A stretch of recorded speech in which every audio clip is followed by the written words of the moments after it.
So this is the 225th anniversary of the Constitution this year, and what we're seeing is that although there's a conservative legal movement, conservative organizations that are winning in court, that are challenging government laws and getting them struck down at all levels of government, we're seeing profound disagreements among conservative legal activists over what the Constitution means. And one of the things we're seeing is conservatives and libertarians disagreeing. Now, conservatives take this more traditional view of society. There's settled norms, and we shouldn't upset them. Libertarians, much more aggressive in terms of striking down laws that they believe violate individual rights. Both of them are claiming the founders as their inspiration. I think the libertarians have the better argument, which is that the founders have created a document, and this includes the various amendments that came after the original Constitution.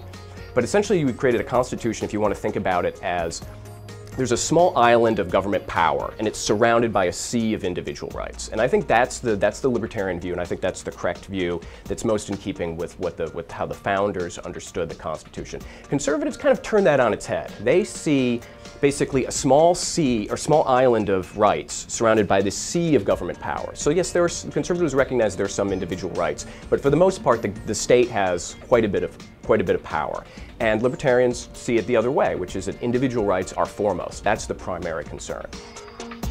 The reason for all Americans to care about the Constitution is that it's providing real limits on government power.